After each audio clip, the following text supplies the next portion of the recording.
So good morning, everybody. My name is Alison Pello, and I have my good colleague here, Ian Dinwiddie, on the call with me today.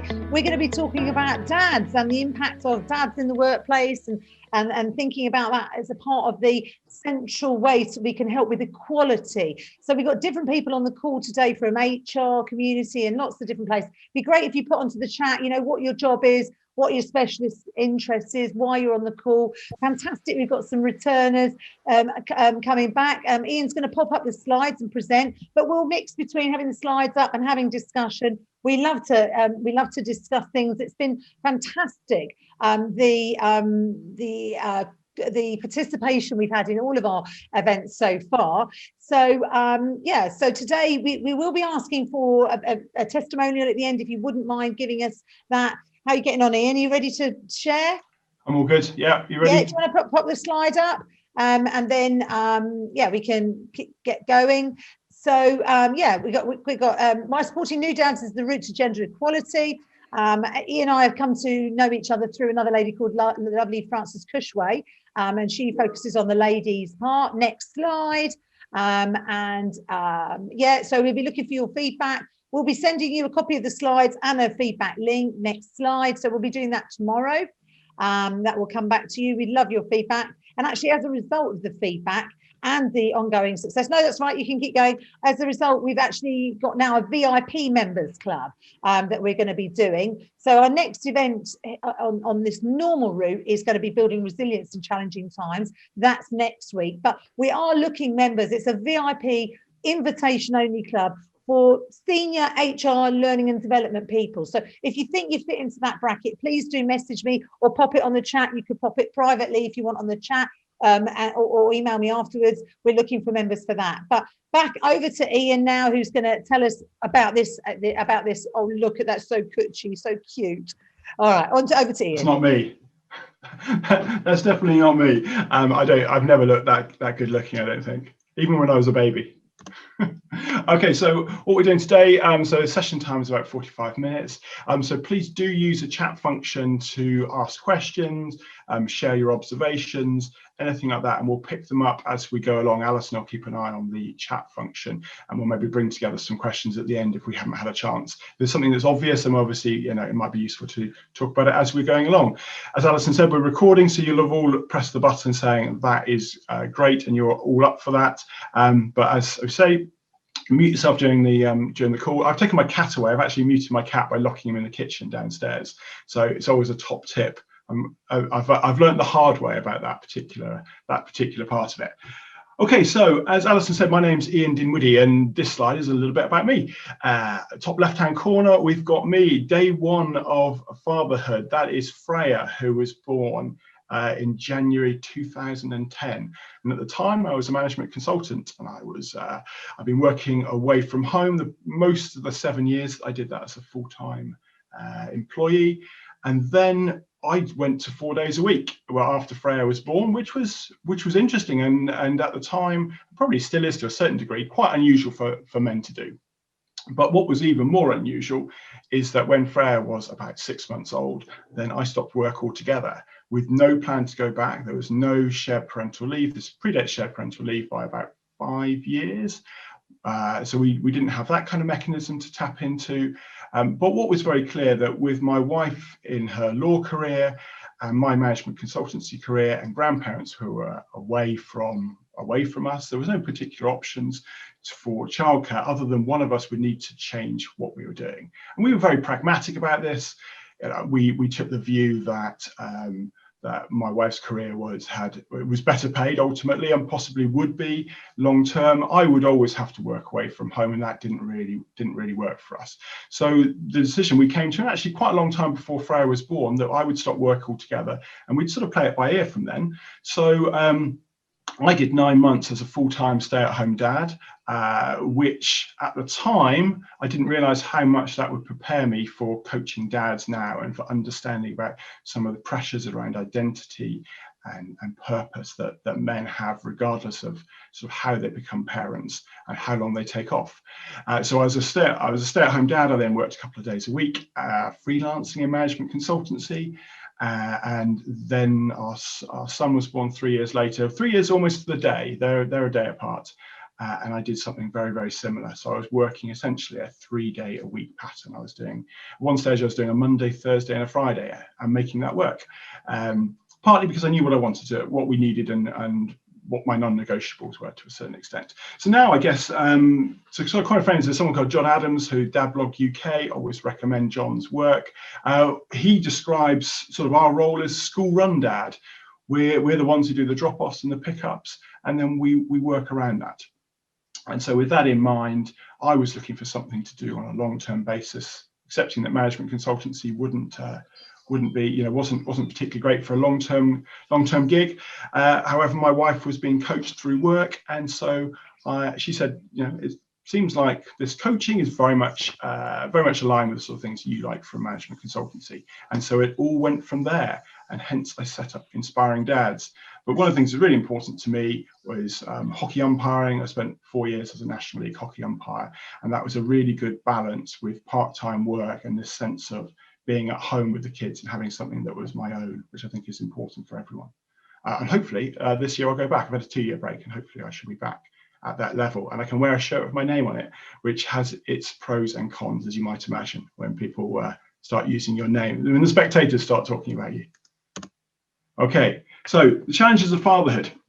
So I think this is really, really important to understand. Yesterday, I was on the all-party parliamentary group for dads, listening to Elliot Ray, who is the founder of Music Football Fatherhood.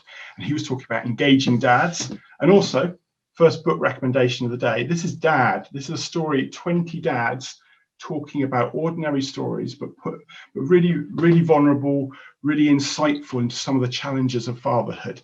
And I think it's because it's the biggest transition that men face in their lives.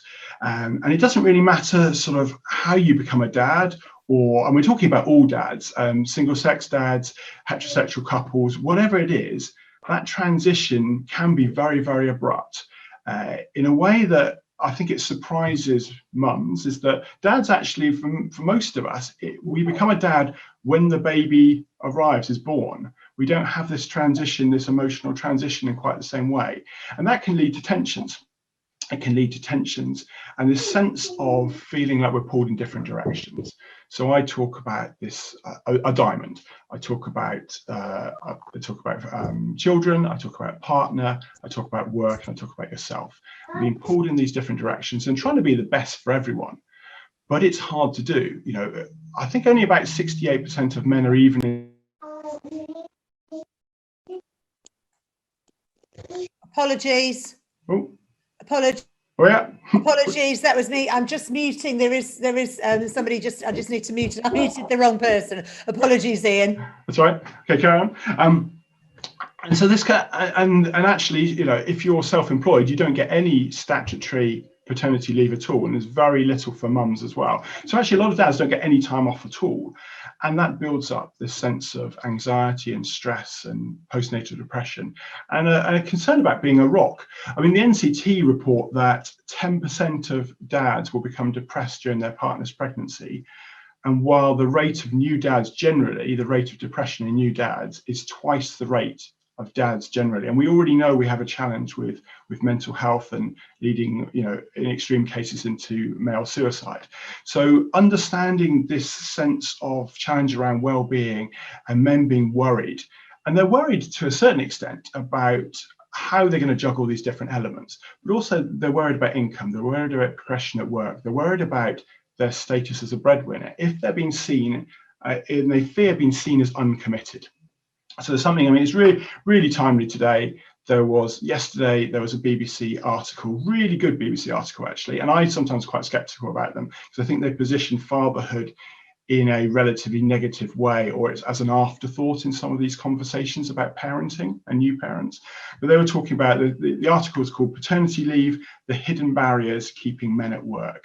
Particularly great. I've talked about it on my LinkedIn profile, so if you go there, you've got a link there. But it's a really good one to look at if you're interested in this topic, because it does talk about the research that says that dads do fear being seen as not being committed, and what does that mean for their career? What does that mean for their ability to support their family, and to, you know, there's elements of personal purpose as well, and earning. So that's something dads are very aware of. And they're aware of it because they understand this sense of a two-tier society in many ways. They understand the motherhood penalty. They see mums in the workplace as taking leave, of being away, of maybe losing their jobs. We know that's if we, anyone who follows the work of Pregnant Then Screwed will know that the motherhood penalty and redundancy in maternity leave in particular is a really, really major problem. And they get a sense of this, and they don't want to be seen as accessing maybe flexible working or extended leave that is perceived within their business or perceived within society more generally as being for mums, because they see the penalties that mums face. On the other hand, we've got evidence from the TUC from 2016 that talked about a 20% fatherhood bonus. That was a difference in average earnings between men who had children and men who didn't have children.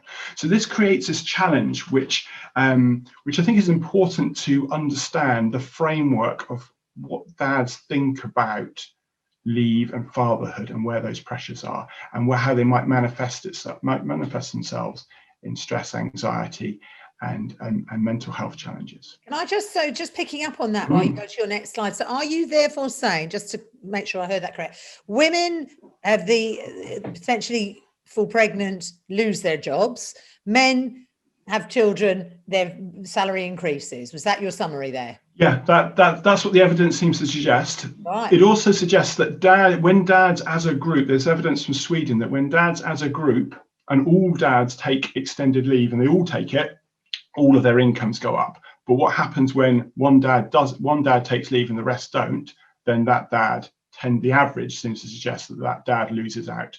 So there is a discriminatory factor, or there is a penalty. Not necessarily, there are evidence of discrimination, evidence of banter around, dads going on holiday or taking time out, or can't your wife do that? That kind of conversations going on.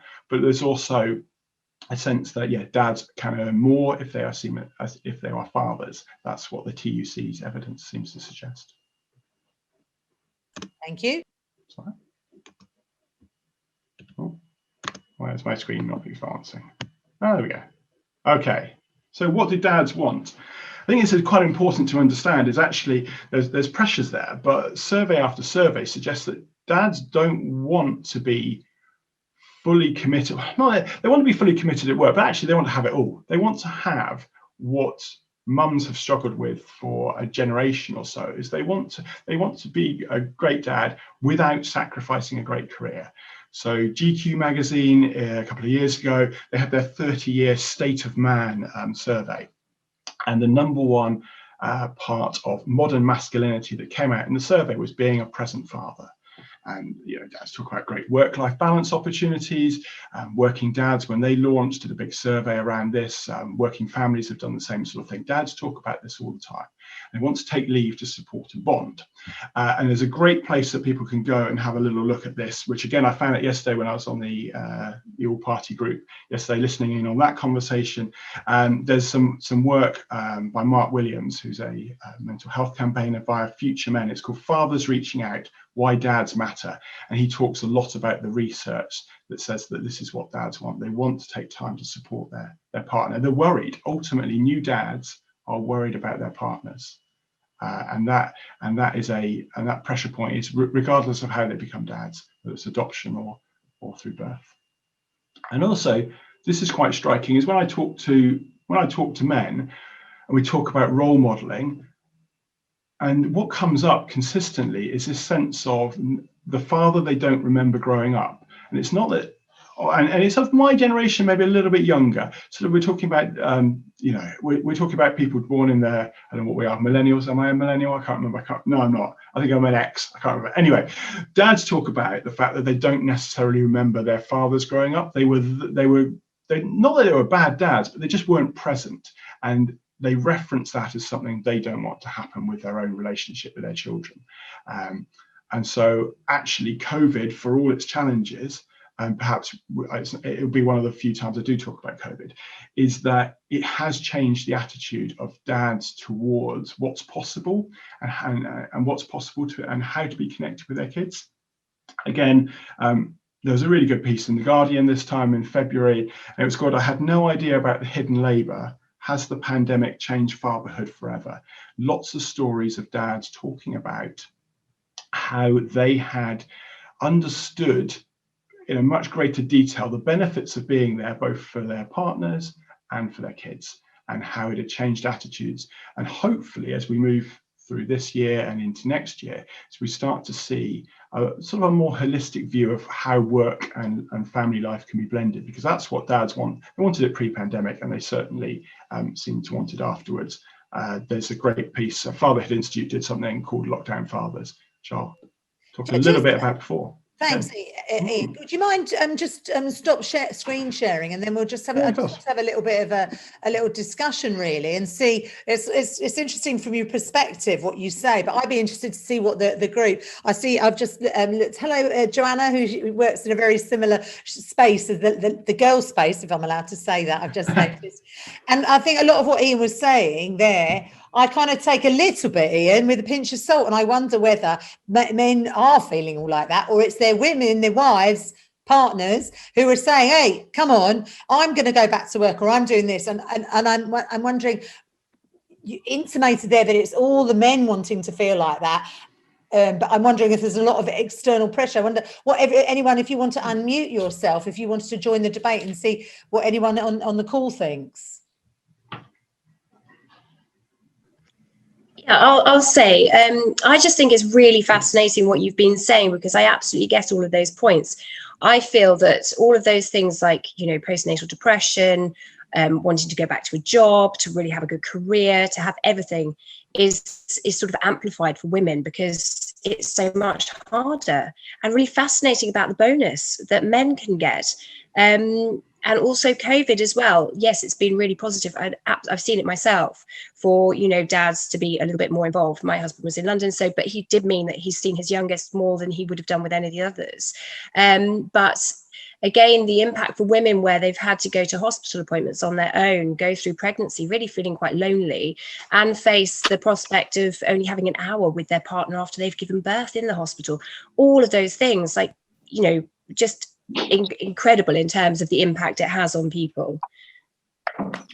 Yeah, absolutely. Yeah, Ian, what are your thoughts on that? Yeah, I think there's no doubt that the stats would suggest, or the stats definitely back up the idea that on a global scale, on a big picture scale, then COVID has hit women much harder than it's hit men. There's plenty of evidence to suggest that men have done more domestically in the home, and part of that is the opportunity to do more. And it's not going to be every relationship, but I was talking to Dr. Jasmine Kelland, who's the University of Plymouth researcher, not so long ago, and her research would suggest that, and they were doing diary work, and what they were finding was that partners and both the men and women in heterosexual partnerships were talking about how things had changed positively for both of them.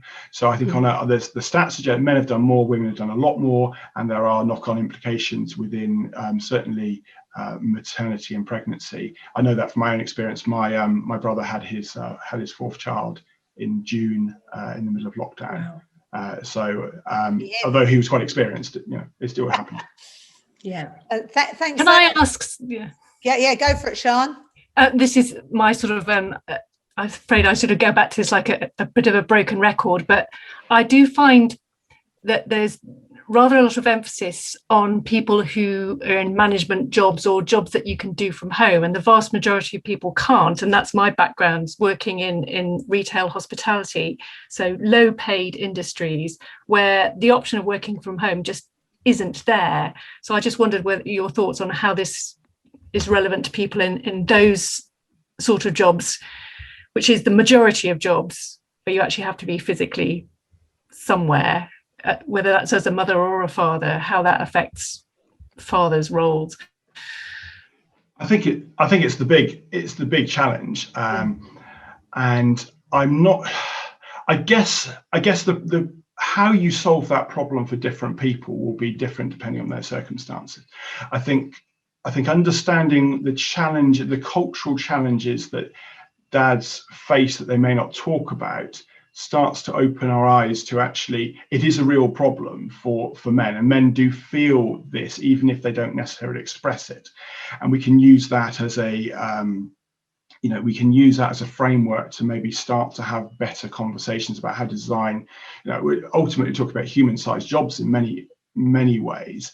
I don't think there's an easy solution. I think by necessity it's obviously easier within office-based work, but I think but there already is the advantage for people who are doing those jobs, and then so you've got the added disadvantage that you tend to be lower paid, and so there it's more difficult to take time off. Absolutely. And there may be flexibility in hours, but it's you haven't had the pandemic. I don't have an easy solution to that, other than we know that attitudes, we know that dads' attitudes have changed, and we know that collectively as a overall, then men have done more, even if it wasn't not nearly as much more as women have done domestically in the home. But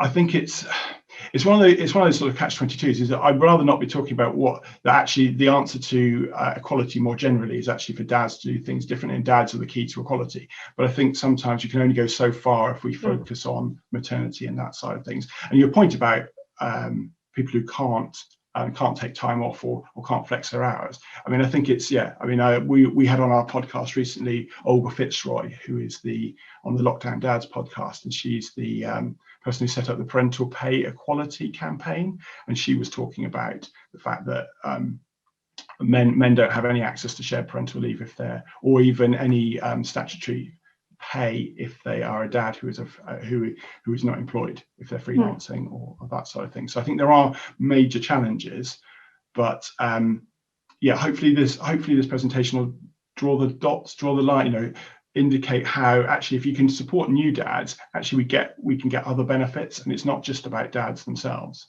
I think actually dad's quite lucky in some ways. Ian, Dagmar asked a really interesting question on the chat. What can I do to help men tackle paternity leave and overcome, I think she means take, not tackle, sorry, take paternity leave and overcome those stereotypes that she faces? Now, she's a diversity and inclusive lead with her main focus, I think she means main focus, not man focus as well, which is quite a good faux pas. Her main focus is on the gender, closing the gender pay gap. Any thoughts on that? Yeah, hi Dagmar, good to see you. I'll come on to that in a minute. There's some really interesting work with the Behavioural Institute, Government Behavioural Institute team, who looked at the effect of talking to dads, understanding what dads collectively wanted to. Let me see if I can pull it up and put it in the link. I will come on to it in a second, but it's relevant now. Let's see if OneNote works properly. Dagmar, what sort of business are you in? I'm at Pfizer Pharmaceutical, and we offer shared parental leave for men, and we actually also have a new policy in place that if you want to take paternal leave, we offer now 26-week full pay. Right, so that's in place, but you can have all the policies in place. We can see more men taking it up, but of course I have the ambition that every man who becomes a father takes it up, right? But we have, of course, cultural things. I mean, it's great that we're so diverse, but the diversity then comes with its own challenges, right?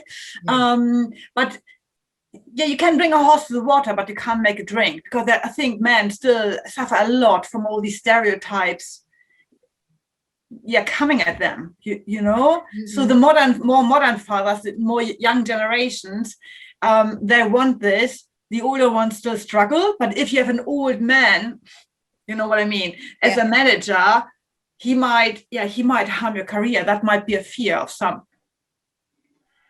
I will come on to it in a second. I've just put a link in the chat to something I will reference in a minute. So this is Behavioural Insight team, and it's called Simply Telling Men That Their Peers Support Parental Leave and Flexible Working Increases Their Intention to Share Care. So men assume that other men don't support it. And actually what the evidence is that men overwhelmingly do support their peers taking it, and that can lead to changes. It's a really, really good piece. Excellent. And it's bang up to date, that one. Brilliant, Ian. Thanks so much. Thanks for your contributions, everyone. That's really useful. So, Dagmar, we are looking for a diversity and inclusive person for our VIP club. So I'll be contacting you later. Give a little finger, take the whole arm. Excellent. I like that. Right. Shall I hit? Yeah, slides. Go. Let's go, hit slide. Hang on. I've got to click in about 2 different places, haven't I? Oh, I know. Hang on. It's a hideous thing doing these things. I must say. Well done. You've done it. Present. There. Bang. Okay. Well okay. So we talked just about a that. time check, Ian. It's 11:27. Yeah, I know. So I've cut this presentation down as well. Okay, so a route to gender equality. So I think one of the things we need to try and stop is support for mums, which is really, really important, seen as perks, which can lead to discrimination. And perks in inverted commas, very deliberately in inverted commas, because I think if it's only seen for mums, if childcare, for instance, is only seen as a female challenge, then it will remain only a female challenge. This is illustrated by a conversation I had with a lady who worked with my wife, actually. And when they first started working together, she said, I didn't think Lisa had children because I didn't think a mum could do this job. And she was in her, I think, late 20s at the time. And she said, I did a presentation at her workplace after my wife had left. And she said, I realized how damaging that was for me and every woman if I, as a woman, as a young woman, was assuming that it wasn't possible to do that job. And my wife was working long hours law stuff, as I mentioned before. So the opportunity of supporting new dads is around changing the culture of what success and commitment looks like in the workplace. If it is only women who take extended leave, and it's only women who seek out formalized flexible working, and there's a very big difference because a lot of men use informal flexible working arrangements. I did a presentation at ExxonMobil down in Fawley refinery down in Southampton, and in one of the workshops we did, every single man, I think there were 15 in the workshop, every single man had some sort of flexible working arrangement with his boss. However, none of them were on the radar. And we got to the point where because they had 2 weeks of full pay leave, HR realized that you might not even know if men became dads because they might just take 2 weeks holiday effectively. They'd just take 2 weeks off and it wouldn't necessarily be logged centrally. And it was like, well, actually, we wouldn't know. So if it looks like it's only for mums, then it can be quite damaging for the opportunity for both men and women. Dads who want to do something different, an opportunity and choice to do something different, and for men and for women who we already potentially discount them, because if you can't tell which of your 2 new employees or your potential new employees are going to want to take extended leave or work flexibly or want to reduce their hours when they have children, if you can't tell, then you can't bring that level of discrimination into the conversation. So I think it's really important about encouraging men to take leave, men to work flexibly and formally flexibly where it's possible. And going back to your point, Sian, absolutely get that. Where it's possible, then if we can encourage men to be acting in the same way that women often have to, because the reality is that sometimes it's optional for men, but if we can encourage that, then we change what the culture looks like in a business. And we know there's some research, I think I've probably got a link at the end, Harvard Business Review, they talked about equality starts at home, and why women with equal partners at home are more successful at work. That's my second book tip today. Jill Whitty Collins, Why Men Win at Work. It's really good. It's really well written. And it's got lots of great research, lots of information and looking into sort of cultures and why actually the culture is loaded. And if we can support new dads, and as Dagmar said earlier, younger men generally want this a lot more. And it's our line managers who perhaps had always worked full time, didn't change nappies quite so much, and had a female partner at home, who are perhaps less aware of some of the desires that younger men, that survey said that younger men have.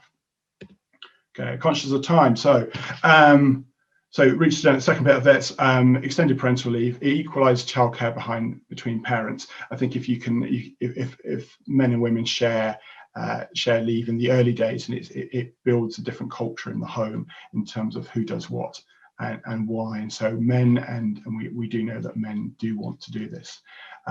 Really interesting research quoted by McKinsey recently. This was a global survey, and they found that for each month that a father spent at home on paternity leave, that when the children were at the age of about 4, then the mother's income in those relationships rose by 7% for each month the father spent at home. Given that something like 75% of women with dependent children in this country are working, then that's good for dual income couples, of which it's in many relationships it's a necessity as well as a desire for both members, both parts of the couple to be working. So some really interesting. I think I've got that one at the end as well, for those of you who like links. Okay, so it's good for dads as well. So we're not just talking about gender equality in a vacuum. Fatherhood Institute had their Lockdown Dads report coming out of lockdown, and they found that 65% of dads reported a better father-child relationship as a result of being at home where they could be at home, and then they were much more likely, as a result, those same dads were much more likely to talk about better well-being. So those kind of things are tied in together. Father's involvement in those, certainly in those early sort of 6 months, I think 6 months in particular is tricky, and it can actually reduce postnatal depression. That is, I can't remember where that one's from. I think that's also quoted by the McKinsey one. And it helps dads to develop their soft skills. I mean, the relationship skills that I have in the workplace and working with people is definitely enhanced by the fact that, that sense of patience and organization, and it not being about you, that you learn with looking after young children, I think is really, really important to learn. You also learn it from hockey umpiring as it happens, but that's a whole different story. And as I said, 75% Office of National Statistics pre-pandemic, 75% of men, so 75% of women with dependent children are in the workforce. So sharing leave creates equality at home, and for dual income couples, then it actually overall tends to boosts income. It also builds relationship, the quality of relationships. There's lots of really interesting research about that in particular. Equality at home creates better relationships between couples. Okay, so we're on time. It's good. I think we can have some chat. I was just thinking, I was just reflecting, I don't know if anyone on this call actually watches Motherland, because you talked earlier about stereotypes. That could not be more Jago, you got something to say? No, I was just agreeing with that. I think, yeah. It's kind of funny, and I think the women who wrote that and the women who watch it think it's hilarious. I'll just give you a sense. Have you seen it, Ian? I've seen little bits of it. I'm aware of it more than I've actually watched it. It's a bunch of bitchy mothers, drunken mothers, and then the one token dad. He's so horribly passive. That's the problem. He's just like, oh. But anyway, do carry on with the series. It's actually it's a really good time to put in book recommendation number 3. So dads don't babysit, towards equal parenting. So James, this is written by co-written by James Miller, who's a good friend of mine. He was the editor of workingdads.co.uk and also my podcast co-host. He talks a lot of, they talk in the book a lot about the structures and the societal challenges, and that sense of actually men judge men, but women also judge men, and women judge women, and it's that level of actually the stereotypes and can't your wife do that kind of whole thing doesn't really undermines opportunity of choice for everyone. And so if we can break some of that, those assumptions about who does what, obviously I've been the man in Motherland. I know the guy. It's the Irish. Is it the Irish guy with the curly dark hair? Isn't it? I think plays that part. He's called Kevin, and Kevin, wouldn't he? Yeah, I've been that role, but I certainly wasn't passive. That was certainly true. Okay, so talking about a few steps to support dads and improve gender equality, because that's what this is about. It's about joining the dots between the two. Okay, I think as we come out of the pandemic, I think it's really important for businesses in particular not to assume that dads don't have caring responsibilities. I think it's easy to assume that dads don't because we don't ask them, and actually families have made adjustments to their lifestyles, to their quality of life in some ways that has dads have been in a home in a way that probably hasn't happened since the Industrial Revolution. And so it's a major change. And actually for businesses, I think asking everyone what they need in terms of returning to work and what their responsibilities are and what else is going on in their lives, and taking that human interest, I think is really, really important. Because if we assume that dads don't have caring responsibilities, then we're just assuming that if they have, if they're dads, somebody else is looking after the children. And that's damaging, I think, for everyone. Survey male attitudes and then share that information. This is going back to the bit that I've put in the comment in the chat, the Behavioural Institute team, because what they found that simply telling men that their peers support parental leave and flexible working increases their intention to share care. Men assume that somewhere around about 60% of their peers would support parental leave for dads, if they took it. Actually, the number when they surveyed the dads as a collective was 98%. And when they shared that information, they did this on a number of different levels within Santander in particular, a couple of big banks, Santander in particular, but it talked about this attitude, is that actually when they shared that back and said, actually, your peers we all think the same as you do, and men aren't talking about this, and then men were like, oh, well, maybe I will take more leave, and the intention to take leave and how much leave they took increased. And so we can see how it's very easy to assume that your concerns are not shared by everyone else. Your attitude is not shared by anyone else. Really powerful information there. So I would recommend clicking on that link in the chat and then bookmarking it, because men do take their key from the men around them, and particularly from the leadership role models. There's a brilliant story that Bill Gates' wife talked about on LinkedIn a few years ago, and it was when I think they had one child and their daughter was at kindergarten, and Bill hadn't been taking their daughter to kindergarten.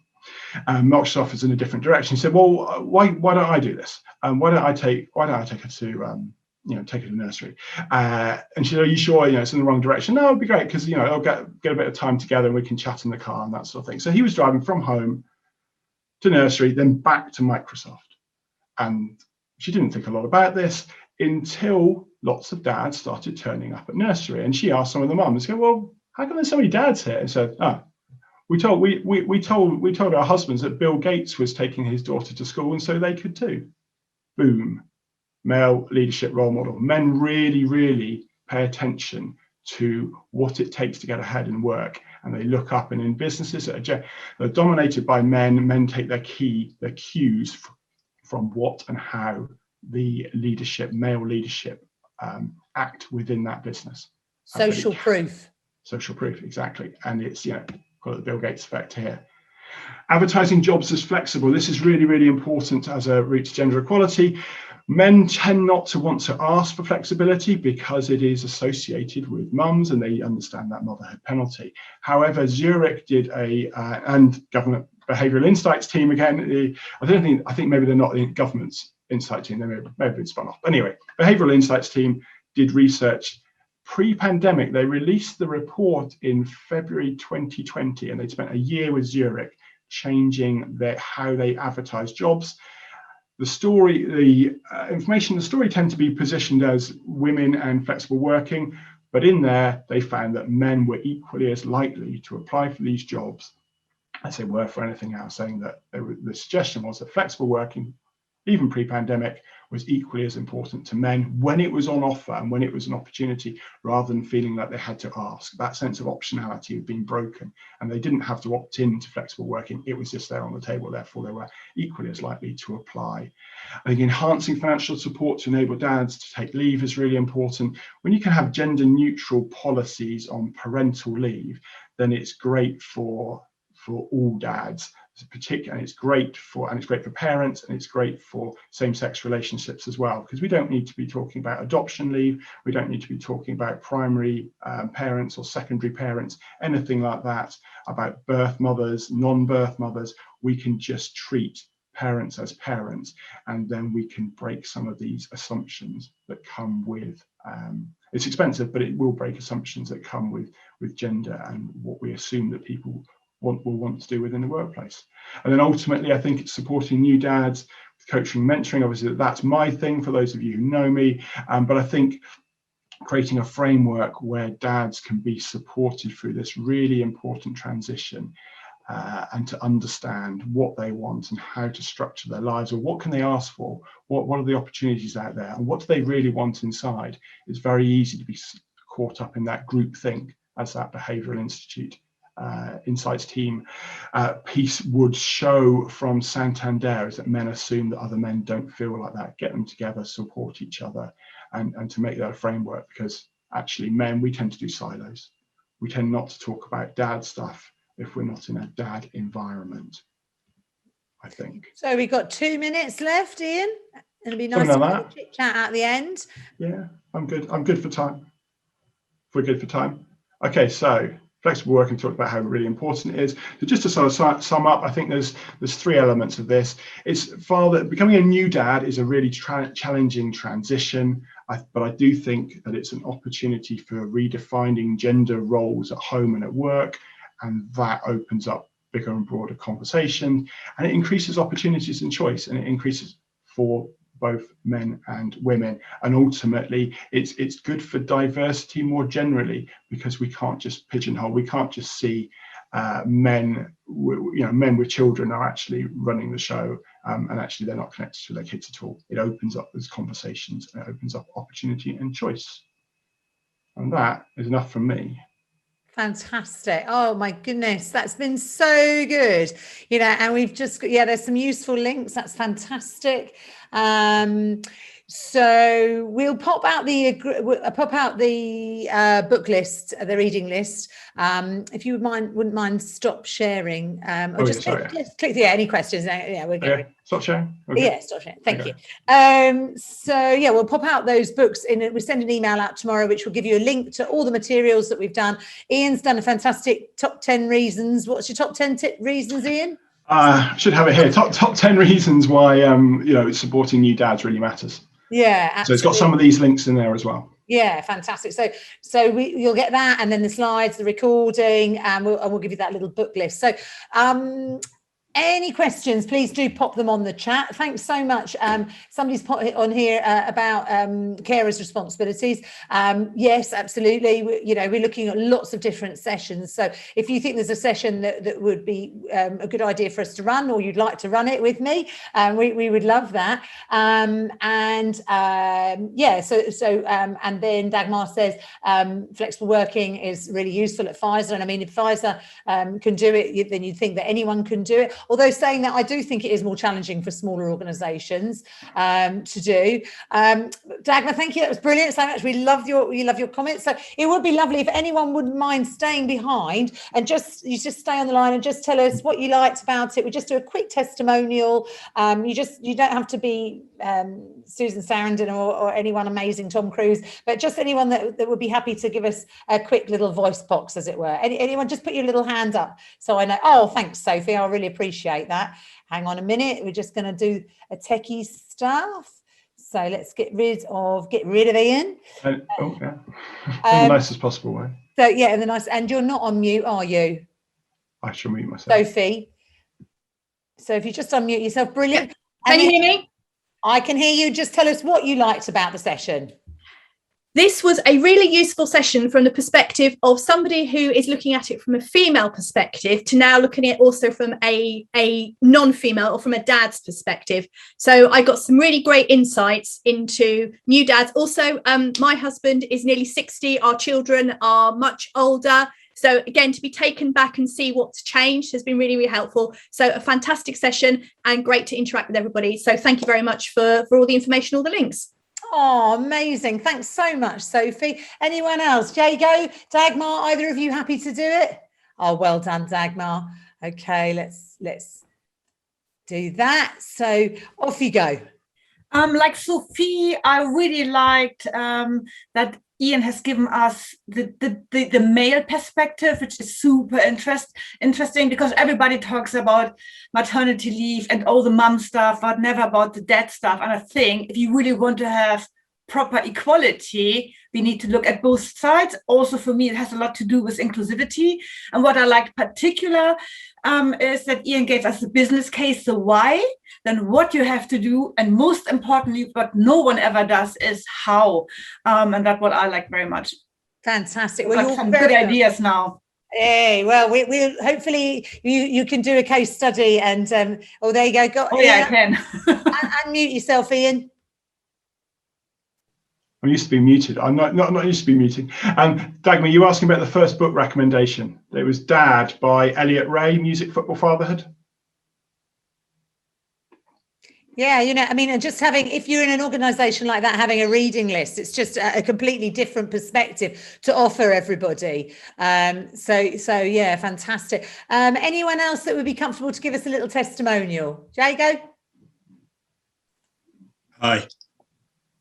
Lovely, thank you. Come on, let's bring on the Scottish. I've got a nursery pick up in a minute. That's so I'm gonna do it quickly. So I think so I enjoyed listening to Ian. I've been following him recently on some things he say, but I think the how is the most exciting bit. I've been talking recently about the issue over why we don't have working dads and we talk about working mums. And I think there's loads in what Ian was saying about the unpaid work at home, but the emotional labour. And the emotional labour is the bit that's really difficult to break down. And so the more men that do what Ian is talking about, which is taking shared parental leave and getting the support and getting involved early on, the more that normalizes over time. And I think the businesses don't know how to do it. So those lists of how are incredibly important. Getting more people to do that will break those stereotypes and those issues down in the future.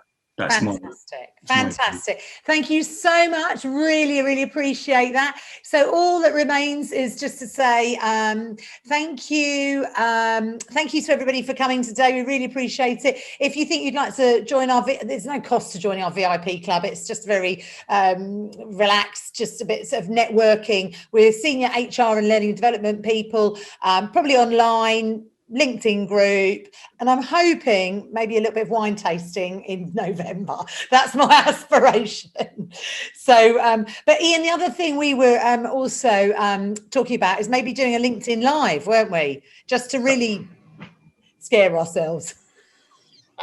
We can do lots of different topics. We can do a whole topic about what men need to know about the second shift and mental load. Well, I don't know what you're talking about there. What's the second shift? Second shift is this idea that women go to work and then they come home and they start work again in the home. Oh. It comes from 1980s research originally in America. Oh, yeah. But it's very similar to the mental load, but it's this idea that it's a really good one. That men have to empty the nappy bin when they come home as well.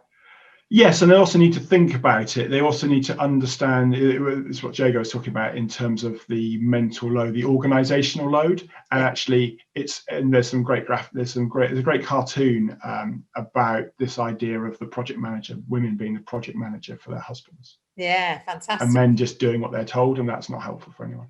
Yeah. So we've got Peter has put his hand up. Peter, yeah, feel free. Have you got a question, Peter? Bye, Dago. Hi, everyone. Can you hear me? Yes. Yeah.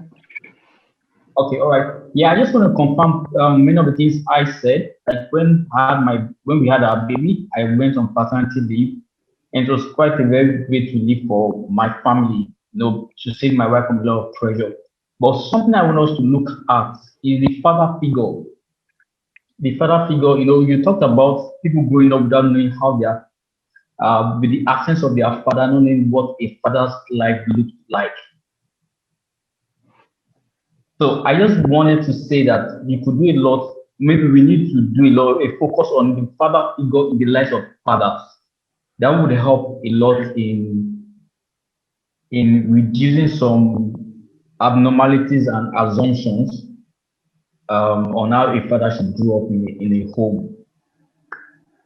Yeah, I think you're right. I think there's a variety of different ways to kind of look at this kind of topic, and one of them is to sort of focus on dads in the home and that sort of thing. I've done a variety of different ones that cover that sort of thing, Peter. So yeah, no, I totally agree. I think there's a number of different ways of looking at the same sort of topic.